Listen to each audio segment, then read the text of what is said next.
9월 목장 모임 안내입니다. 오늘 2부 예배 후에 목장별로 모임과 예배가 있습니다.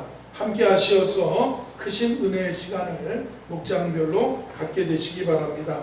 담임 목사 동정입니다. 순복음 영산신학원 목회대학원 학생금요기도회 설교가 금주 금요일에 9월 20일 금요일에 있습니다. 장소는 순복음 영산신학원 목회대학원에서 하는데 여러분들 기도 많이 해주시기 바라고요. 본교에서는 금요 기도회가 하루 쉬게 되겠습니다. 축의 힐링 MT 안내입니다. 10월 9일이고요. 당일 새벽 5시에 가로공원에서 대형버스로 출발합니다. 회비 6만원, 장소는 전북 군산 고군산도에 있는 선유도를 중심으로 갑니다. 새만금 방조제를 지나고요. 고군산 열도에 그 새로 난 섬들을 연결하는 다리를 지나서 여러 개의 섬을 지나서 선유도에 가고 선유도 둘레길, 선유도 해수욕장, 그리고 선유도에서 출발하는 유람선 1시간 20분짜리 유람선도 이렇게 타게 됩니다. 그 옛날 우리 선조들이 선유도라고 그랬습니다. 하늘의 천사 같은 신선들이 내려와서 놀다 갈 수 있을 정도로 아름다운 섬이라고 합니다. 지난주에 답사를 했는데 너무 예쁘고 아름답습니다. 그래서 음식점도 다 마치고 왔고 다른 데 가려고 했는데 거기에 있다 오는 것도 시간이 모자랄 것 같아서 다른 곳은 들리지 못합니다. 여러분들이 개인적으로 가기는 벅차기 때문에 가족별로 가기는 교회가 갈 때 버스로 같이 가서 가족들과 함께 사진도 남기고 아주 인생의 길이 남을 사진을 찍을 수 있는 좋은 아름다운 장소입니다. 꼭 함께 참여할 수 있기를 바라겠습니다. 교우동정입니다. 신창남 권사님이 이대 서울병원에 입원 치료 중에 계십니다. 신장 쪽이 안 좋다고 하는 소견이 있는데 소견은 내일 나온다고 그럽니다. 수요 저녁 예배와 금요 밑거름 기도에 적극 동참을 기대합니다. 영적인 성장과 축복은 예배를 통해서 우리가 경험할 수 있습니다. 새벽 예배 차량 운행 중입니다. 새벽 기도에 도전하시고 동참하시기를 바랍니다. 부모의 새벽 기도는 자녀의 평생 축복의 밑거름이 되어집니다. 본당 청소 및 쓰레기 분리수거 임마누엘 목장이 다음 주에 수고해 주시겠습니다. 은혜로운 예배를 위해서 예배 시간에 늦지 않게 미리 오셔서 기도로 준비해 주시고 찬양으로 마음을 열고 예배할 수 있기를 바라겠습니다. 성도는 늘 예배해야 되고요. 성수주일해야 되고 그리고 하나님 앞에 정말 믿음으로 복음 전하며 삶을 사셔야 됩니다. 그리고 가족이 다 예수 믿도록 기도하고 전도하는 그런 은혜가 있기를 바라겠습니다. 전후좌우로 인사 나누겠습니다. 잘 오셨습니다. 은혜 받으시기 바랍니다. 에어컨을 좀 정리해 주셨으면 좋겠어요. 이쪽만 너무 추우니까 좀 껐다가 나중에 켜주셔야 되겠습니다. 믿음으로 주님께 나아가자. 제목을 2번 읽어봅니다. 시작. 믿음으로 주님께 나아가자. 믿음으로 주님께 나아가자. 본문에는 당황 중에 있는 두려워하는 한 가장의 모습을 우리에게 보여주고 있습니다. 이 한 두려워하고 당황하는 가장이 등장합니다. 가장의 이름은 야이로입니다. 그의 직업은 회당장이라고 오늘 표현하고 있습니다. 가정을 지키지 못했다는 그 절망감이나 무력감에 사로잡혀 있는 그런 가장입니다. 한 자녀의 부모입니다. 한 가정의 가장입니다. 자녀의 건강을 지키지 못하고 잃어버렸습니다. 인생에서 크게 염려했던 부분이 그의 인생에 일어났습니다. 자녀가 우리는 고통당할 때 가만히 있을 수 있는 부모는 없습니다. 밤에도 응급실에 뛰어가고 밤에도 백방으로 연락을 하고 무슨 일이라도 하려고 하는 것이 부모의 모습입니다. 야이로도 가만히 있을 수 없었습니다. 회당장이라고 소개되고 있는데요. 마을의 대표격인 사람입니다.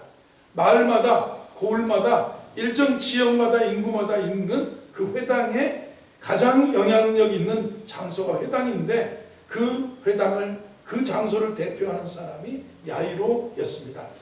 지역사회에 영향력이 있었어요. 그러나 자신의 능력으로는 가정을 지켜낼 수 없는 그런 영역이 있었다는 겁니다. 현실을 맞닥뜨립니다. 자신의 영향력으로 마을 안에 있는 웬만한 문제는 다 해결했습니다. 정작 자신의 가정 문제는 스스로 해결할 수 없는 한계를 맞게 되었다는 겁니다. 우리도 현실을 살다 보면 그럴 때가 많다고 생각합니다. 내가 부모인데 권세가 있었고요, 가진 것이 많고요, 배운 것이 많고 많은 것을 이뤘다고 해도 내 자녀의 문제, 부모가 다 해결해 줄 수 없다는 겁니다. 자녀의 건강 문제, 자녀가 겪고 있는 관계의 문제, 학교에서 막 그 미묘한 학생들 사이에서 그 고민과 따돌림과 그런 폭력, 학교 폭력의 상황에 아이들의 고민은 이만큼 큰데 부모는 다 해결했다고 자부하고 치부할 수도 있을 것입니다. 여러 가지 학업의 스트레스가 있습니다. 정서적인 아픔이 있습니다. 그걸 부모가 해결해 줄 수 있냐 묻는다면 no, 없다라는 겁니다. 아마 10% 정도는 해결할 수 있다 생각합니다. 아무리 능력 있는 부모라고 해도 자녀 인생에 찾아온 그 수많은 문제, 근원적으로 해결해 줄 수 없다는 겁니다. 그 문제를 미연에 방지하는 것도 불가능하고 어렵습니다. 그냥 우리는 살면서 맞닥뜨릴 뿐이라는 것입니다. 자녀의 문제 때문에 예수님께 찾아 나온 부모들의 몇몇 부모들의 이야기가 복음서에 기록되어 있습니다. 귀신 들린 어린 딸을 둔 수로보니게 여인, 주여 내 딸이 흉악히 귀신 들렸나이다. 찾아왔습니다. 마가복음 9장에 보면 귀신 들린 아들을 둔 아버지 제자들에게 찾아왔는데 못 고치더이다. 할 수 있으면 이 아들을 고쳐주소서. 할 수 있거든이 무슨 말이냐 했던 그 아버지. 그리고 오늘 해당장 야이로는 누가복음에 보면 그의 외딸이라고 그랬습니다. 외동딸에 죽어가고 있는 그 문제 앞에 예수님 앞에 나와서 엎드립니다. 모두가 한결같이 자녀에게 찾아온 인생의 커다란 문제 앞에 아무것도 할 수 없는 무기력한 부모의 모습에서 그래도 주님 앞에 왔다라는데 우리가 초점을 맞춰야 됩니다. 이 이야기들의 공통점이 바로 그겁니다. 자기의 무기력함을 깨닫고 스스로 무너졌을 때 그들이 부모로서 할 수 있는 가장 현명하고 지혜로운 선택을 했습니다. 그들이 왜 지혜로웠다고 말할 수 있느냐면 자녀의 문제를 스스로 해결할 수 없다는 사실을 깨달았다는 의미에서 지혜의 점수를 줄 수 있습니다. 나의 무기력함을 깨닫습니다.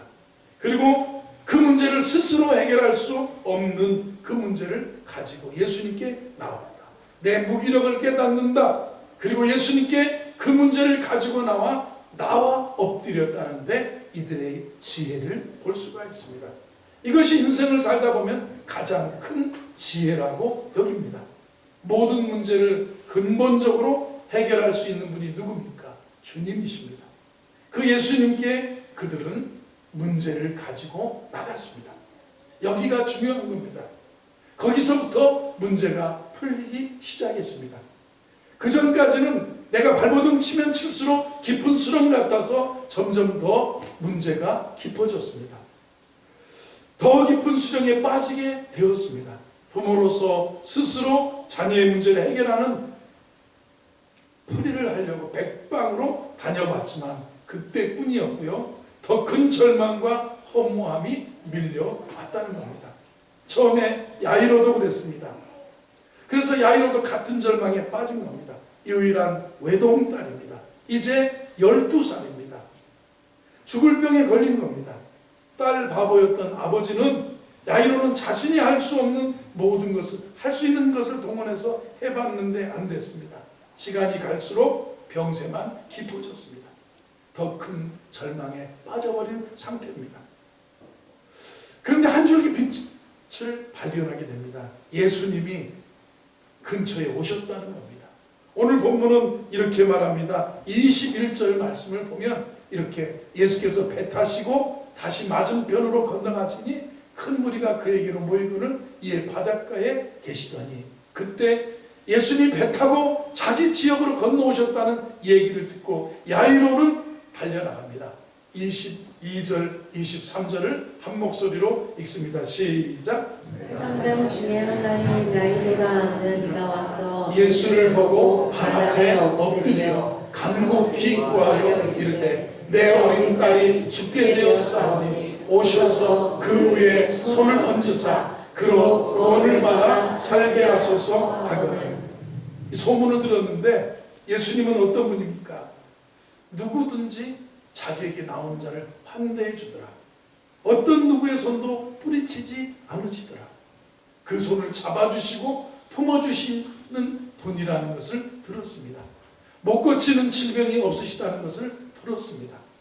그래서 자신의 딸의 문제를 가지고 대개 소문은 소문으로 끝나는데 이 절망에 빠진 아버지는 소문이 한 줄기 빛이 되었고 그래서 주님 앞에 나가서 오늘 22절에 보면 예수님 앞에 발 앞에 22절에 엎드렸다는 거예요. 예수를 보고 발 앞에 엎드렸습니다. 그리고 23절에 간곡하게 바뀌어집니다.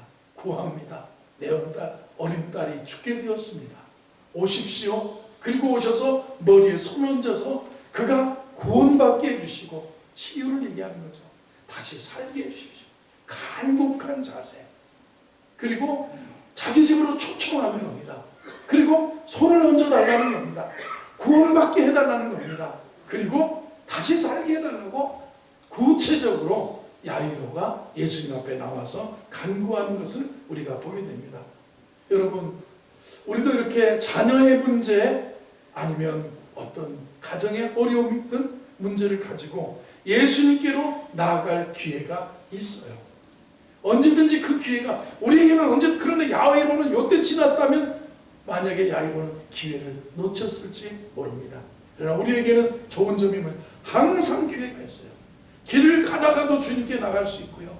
주님 앞에 예배 자리에 와서 주님 앞에 나오는 거에 문제를 가지고 기도를 가지고 하나님 앞에 찬양을 드리면서 감사를 드리면서 아니면 주님 앞에 간구하면서 주님 앞에 그 문제를 가지고 나아갈 수 있습니다.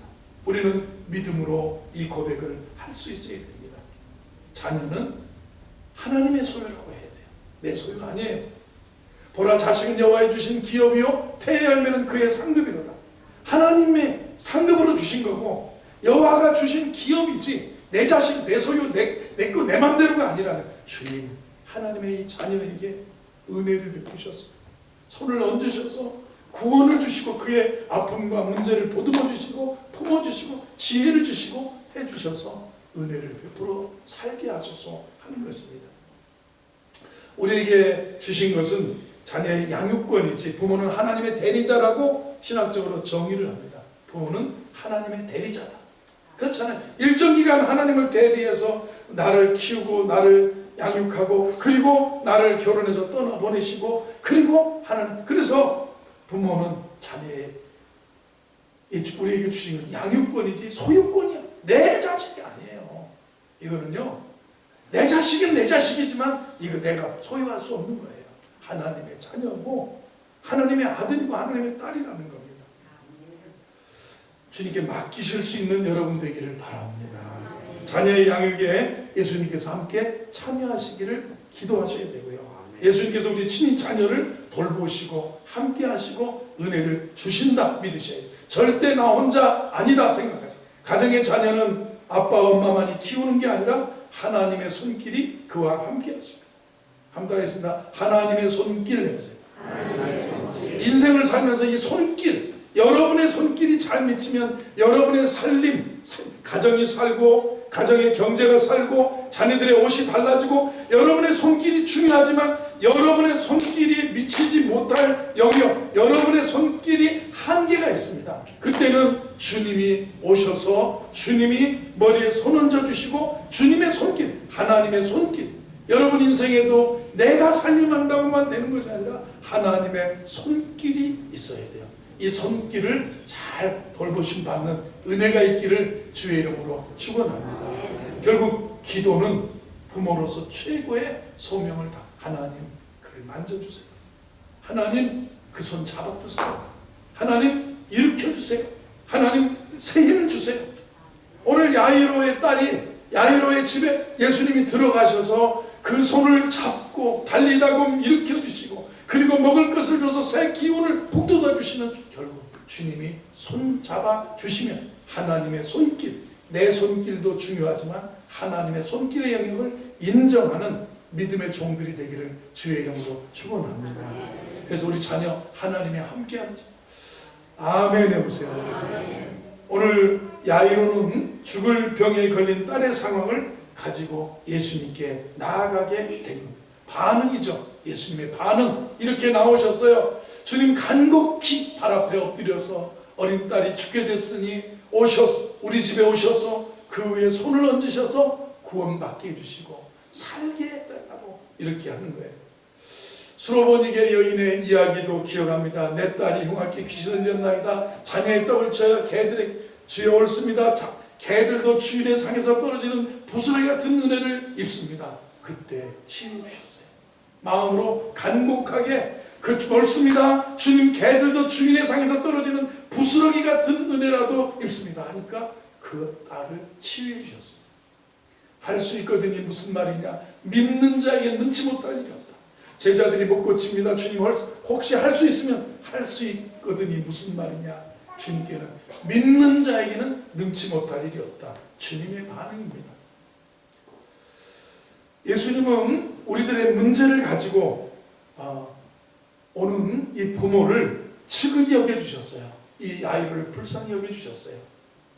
그렇죠? 이 세 부모들, 수로보니게 여인, 그 다음에 귀신 들린 아들을 둔 아버지, 이 세 사람의 이 공통점이 뭐냐면 평소에 예수님을 따르지 않았었습니다. 수로보니게 여인도 이방 여인이고 그랬어요. 그런데 감당할 수 없는 그런 자녀 문제, 감당할 수 없는 인생 문제 때문에 그들은 길을 찾습니다. 길이고 진리고 생명인 예수님을 찾게 됩니다. 한평생 길을 잃고 살다가 자녀 문제가 급박하게 돌아오니까 그들은 길과 진리와 생명이 무엇인지를 알고 찾아 나섰던 겁니다. 여러분, 믿지 않는 사람의 교회는 낯선 곳이 되고 있죠. 그냥 쉽게 나올 수 있는 곳이 아닙니다. 그런데 어떤 문제가 크게 걸리면, 자녀 문제라든가 내 인생의 문제가 크게 걸리면 모든 걸 제쳐주고 나올 수 있는 그런 용기가 필요하고 나올 수 있게 되는 거예요. 한평생 상관없이 예수님과 삶을 살던 야이로가 자신의 사회적 지위와 체면을 다 내려놓고 22절에 보면 바닷가에 와서 어떻게 합니까? 회당장 중에 한 사람인 야이로가 와서 예수의 발 앞에 엎드립니다. 예수님 발 앞에 무릎을 꿇습니다. 예수님은 야이로를 긍휼히 여겨주셨습니다. 두 팔을 벌려서 환대해 주신 겁니다.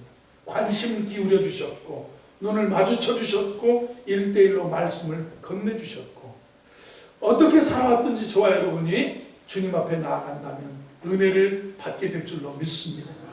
여러분, 지금 나가 기도가 막혀도요, 길을 가다가도 주의 이름을 부르세요. 누구든지 주의 이름을 부르는 자는 구원을 얻으리라 그랬어요. 가장 쉬운 기도가 주여예요. 주여.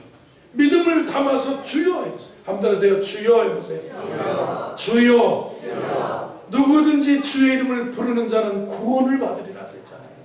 그래서 하나님 아버지 은혜를 주세요. 하나님 아버지 치유를 주세요. 하나님 아버지 자녀를 지켜주세요. 맡기는 그런 기도해보세요.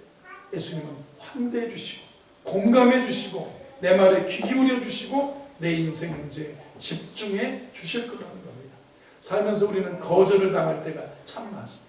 돈 빌리러 갔는데 거절당할 때 얼마나 슬프든가요? 얼마나 힘들든가요? 여러분, 누가 날 좀 도와달라고 했는데 거절, 병원에 가서 의사 진단 받는데 아이고 이거 못 고쳐요. 예전에 우리 교회 잘 나오시던 권사님이 세브란스 병원에 그 폐를 잘 고친다, 호흡기를 잘 고친다는 분한테 병원에 갔는데 의사가 뭐하러 왔냐고 가라고 이렇게 하고 있으면 이제 죽어야지 뭐하러 내가 와서 소용없다. 그때 이 권사님이 성질이 막 올라가지고 니까지 게 의사냐? 내가 고치러 왔으면 못 고친다고 솔직히 인정을 할 것이지 못 고치는데 내가 보고 뭐하러 왔냐고 의사를 뒤집어 놓더라고. 세브란스 명의라고 하는 병을 제일 잘 고친다는 그 분야를 그 사람하고 둘이 대판 싸우는데 그날 내가 차 태우고 갔다는 거 아닙니까? 간호사가 나와서 달래고 해서 같이 해서 집에 왔어요. 여러분 세상은요 의사도 그렇게 교만 떨고 환대해주지 않아요. 기쁘게 맞아. 우리는 공감해주고 들어주고 이 격려해주고 위로해주고 그 다음에 주님은 근본적인 문제를 치유해 주신다. 해결해 주시는 거예요. 그래서 예수 앞에 믿음 가지고 나가는 것이 그만큼 중요하다는 겁니다. 오늘 그런데 이렇게 24절 보면 그래서 예수님은 이렇게 갑니다. 이에 그와 함께 가실새 큰 무리가 따라가며 에워쌉니다. 예수님은 그렇게 들어주시고 공감해 주시고 함께 야이로의 집에 가기로 하셨습니다. 근데 여러분 잘 아는 대로 야이로의 딸은 12살이었고요. 12년 동안 회당장이 얼마나 예쁘게 얼마나 아름답게 얼마나 해주중지하면서 딸바보로 막 키웠겠어요. 그런데 같은 12해를 혈우증으로 앓던 여자가 있었습니다. 이 여인도 주님 보시기에 하나님의 딸이고 하나님의 자녀인데 늘 유출병 때문에 피 흘리면서 사람들에게 격리되고 저 문 밖에서 살아가던 그 여인이 믿음 가지고 자기도 이 여인도 혈병 여인도 내가 예수님이 지나간다는데 저 옷자락에다 내 믿음으로 손만 잡아도 내 병이 나을 것이다 하면서 손을 확 대버렸어요. 그랬더니 예수님이 느껴집니다. 하나님의 능력이 본인이 나가는 걸 느끼면 누가 내 옷에 손을 대었느냐. 그랬더니 제자들이 뭐라고 합니까? 사람이 이렇게 많은데 누가 되는지 모르겠습니까? 아니야, 내게서 능력이 나갔다. 믿음으로 주님의 옷자락을 잡았다. 그래서 야이로의 집에 야이로의 딸이 죽어가는데 가는 마당에 기도와 응답이 지체되고 있어요. 여러분 이런 데 있잖아요. 내 기도는 급박하게 내가 금식하면서 내가 정말 작정하면서 매달려서 계약 때문에 아니면 어떤 일 때문에 어떤 답답한 문제가 풀어져야 되는데 또 기도하는데 응답이 지체되고 응답이 안 오고 멈춰져 있는 그런 상황이 올 때 있습니다. 이 여인 자기 딸은 12살 동안 사랑받았던 딸이고 이 여인은 12해를 피 흘리면서 고통과 아픔 속에 지냈던 여인인데 혼자 외로운 삶을 지냈던 그 여인입니다. 그런데 예수님은 혈류증 앓는 이 여인에게 예수님은 길을 멈춰주셨어요. 그렇죠? 예수님은 그를 버리지 않아요. 누가 내게 손을 댔느냐? 내게서 능력이 나왔다. 그때 여인이 와서 고백을 하고 예수님이 야이로는 빨리 모시고 가서 빨리 자기 편에서 응답받은 예수님은 그래도 이 여인도 내버려 두지 않아 믿음으로 와서 옷자락이라도 잡는 그 여인도 주님은 보듬어 주시고 치유해 주시고 회복해 주시고 가라 내 믿음이 너를 구원했다고 말씀하시는 것을 보지 않습니까? 야이로는 지금 예수님께 나갔지만 이 여인 때문에 응답이 지체되고 있는 상황입니다. 우리도 예수님께 기도했음에도 응답이 멈춰진 것 같은 그런 상황을 맞을 때 있는데 우리 기도 멈추지 말고 끝까지 하나님 앞에 기도하는 저와 여러분 되기를 바랍니다. 그런데 그때 응답이 그 집에 가야 되는데 그 중간 상황에 야이로의 집에서 사람이 찾아옵니다. 달려옵니다. 35절을 보겠습니다. 35절을 보면 시작. 아직 예수께서 말씀하실 때 회당장의 집에서 사람들이 와서 회당장에게 이르되 당신의 딸이 죽었나이다. 어찌하여 선생을 더 괴롭게 하시나이까. 다 끝났다는 겁니다. 지체 그 여인 주님이 보살펴 주시고 그 여인 얘기 들어주시고 그 여인의 병을 고쳐주시는 동안에 야이로의 집에 가지 못하셔서 야이로의 집에서는 딸이 죽었다고 전갈이 온 겁니다. 다 끝났다는 겁니다. 나는 끝까지 기도하고 싶은데 들려오는 소식은 이제 소용이 없다. 기도해도 소용없다. 이미 늦었다. 다 끝났는데 예수님께 뭘 하려고 매달리느냐 이런 겁니다. 이미 손을 쓸 수가 없는 그런 상황이라는 거예요. 이미 예를 들면 뭐 끝났다는 거예요. 다 끝나버렸다. 이미 돈 낼 시간도 없고 이미 다 시험도 다 끝나버렸고 이미 도장 다 찍고 끝나버렸다는 거예요. 기도한 것처럼 되지 않고 상황이 종료될 것 같습니다. 가능성이 제로가 되어버렸습니다. 더 이상 이 상황에서는 예수님을 붙잡을 만한 믿음이 인간적으로 없습니다. 근데 야이로의 상황이 그런 상황인데 그때 예수님이 뭐라고 하십니까? 36절입니다. 36절에 예수님의 말씀이 중요합니다. 이단처럼 누군가가 죽었는데 내가 물 바르면 난다. 그런 주님이 그런 말씀도 하시지 않고 주님이 역사가 아닌데 인간의 스스로의 그런 의지와 스스로의 믿음 가지고 하는 게 아니에요. 주님이 뭐라고 하십니까? 야이로에게 시작. 예수께서 그 하는 말을 곁에서 들으시고 회당장에게 이르시되 두려워하지 말고 믿기만 하라. 오늘 두려워하지 말고 믿기만 하라. 오늘 고목사야, 고기름 목사야, 기누나 두려워하지 말고 믿기만 해라. 두려워하지 말고 믿으라는 거예요. 이 말씀 우리 주목하셔야 돼요. 예수님이 말씀하셨어요. 두려워하지 말고 믿기만 해라. 아직 끝난 게 아니다. 지금부터 내가 역사하면 된다. 여러분, 누구로부터 종종 그런 소식을 들어요. 여러분, 사람들이 그러잖아요. 내가 소식이 있는데 좋은 소리 먼저 들을 거예요, 나쁜 소리 먼저 들을 거예요. 그러면 사람들은 나쁜 소리 먼저 듣는다는 게 대부분이라요. 나쁜 소리 먼저 해봐. 그러면 여러분, 제가 오늘 이 시간 나쁜 소리, 우리 살다 보면 나에게, 가정에도, 자녀에게도 앞으로 어려운 일들이 일어날 수 있어요. 청천벽력 같은 소식이 내게 들려올 수도 있습니다. 마치 바닷가에 가면 파도가 정말 육지를 향해서 밀려오고 방파제를 넘어서 물이 그러니까 사람 다니는 보도에 막 넘치는 것처럼 우리 인생의 문제가 우리 가정까지 밀려 들어올 때가 있어. 이거는 나쁜 소리예요. 그런데 좋은 소식이 뭐냐면 이 나쁜 소식을 덮고도 남을 엄청난 소식인데 그 문제의 현장에 누가 계십니까? 예수님이 함께 하신다. 예수님이 함께 하신다. 두려워하지 말고 믿기만 하라. 한번 따라했습니다. 두려워하지 말고 믿기만 하라. 인생에 감당할 수 없는 문제 만난 야이로의 집에 예수님이 가셨습니다. 39절부터 봅니다. 예수님이 가셨어요. 집에 들어갔습니다. 그들에게 이르셨습니다. 너 어찌하여 우느냐? 아이가 죽은 게 아니라 잔다. 40절 봅니다. 사람들이 막 웃습니다. 41절을 봅니다. 그런데 주님이 손을 잡아주시고 야이로의 딸의 손을 잡아주시고 말씀하시고 일어나라. 달리다고 일어나라. 오늘 내가 죽은 것 같고 사라의 태가 죽은 것 같고 아브라함의 생식이 다 끊어져 99세가 돼서 죽은 것 같고 사라가 89세가 돼서 죽은 것 같은 사라와 아브라함 같은데 하나님이 손잡아 주시니까 하나님이 말씀하시고 일어나라고 하니까 벌떡 일어나는 거예요. 사실 이게 신앙입니다.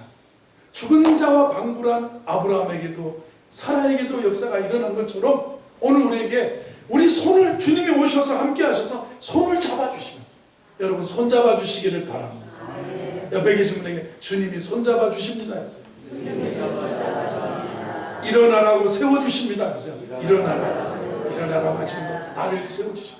그리고요 내가 그렇게 일어났는데 무슨 힘이 있겠어요? 알타가 죽었는데 주님은 마지막 절에 보면 소녀가 일어났어요. 42절 일어나서 그러니까 12살이라고 그랬죠. 사람들이 막 놀랄 일이 일어났는데 주님이 또 새 힘까지 43절을 봅니다. 예수께서 이 일을 아무도 알지 못하게 하라고 경계하시고 이 소녀에게 먹을 것을 힘을 주시는 거예요.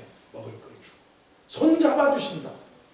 예수 앞에 나가면 믿음 가지고 나가면 기도가 지체되고 응답이 더디 오는 것 같아도 두려워하지 않고 믿고 주님 앞에 생명의 길을 찾아 나가면 주님은 우리에게 함께 하셔서 오셔서 손잡아 주신다. 주님 손잡아 주신다. 그래서 시편 46편 오늘 제가 예배의 부름에 읽은 시편 46편 1절에 여호와 하나님은 우리의 피난처가 되시고 하나님은 우리의 뭐가 되십니까? 힘이 되어 주시고 환난 날에 만날 큰 도움이시다. 이게 신앙입니다. 하나님은 우리의 피난처시다. 하나님은 우리의 뭐가 되십니까? 환난 날에 만날 큰 도움이시고 우리에게 새 힘을 주시는 분이다. 하나님은 피난처고 하나님은 힘을 주시고 하나님은 큰 도움을 주시고 세상을 살다 보면요 누가 도와주셔야 돼요. 큰 도움을 얻게 되길 바랍니다. 이게 주님이 손잡아 주시면 되는 거예요. 그래서 주님 이 손 한번 잡아주세요. 그리고요 나를 이렇게 세워주세요. 사업장, 직장, 생업, 건강 이렇게 세워주세요. 그리고요 힘주세요. 하나님은 우리의 피난처시요 우리의 힘이 되시며 환난 날에 만날 큰 도움이시다. 하나님이 누구십니까? 피난처. 하나님이 누구십니까? 새 힘을 주시는 큰 하나님이 누구십니까? 큰 도움이시다. 큰 도움. 옆에 계신 큰 도움이 되십니다. 그렇습니다. 예수님이 이 집에 찾아오시는 순간 그 어떤 것도 끝나지 않았습니다. 주님이 손잡아 주시는 순간, 주님이 달리다곰 일어나라고 외치시면서 이렇게 세워주시는 순간, 그리고 주님이 살아갈 새 힘을, 새 기운을 주시는, 성령으로 새 힘을 주시는 순간 우리가 달라진다는 겁니다. 야이로의 집에 예수님을 초청한 결과가 이렇게 달라졌습니다. 죽음이 물러가고 생명이 살아났습니다. 어둠이 물러가고 빛이 비춰졌습니다. 절망이 물러가고 소망이 샘솟았습니다. 통곡과 울음소리가 물러가고 기쁨과 희락이 넘치게 되었습니다. 예수님을 여러분과 여러분의 가정에 모시게 되기를 바랍니다. 주님이 오셔서 손잡아 주시고 일으켜 주시고 새 힘을, 새 기운을 주시는 은혜가 임할 줄로 믿습니다.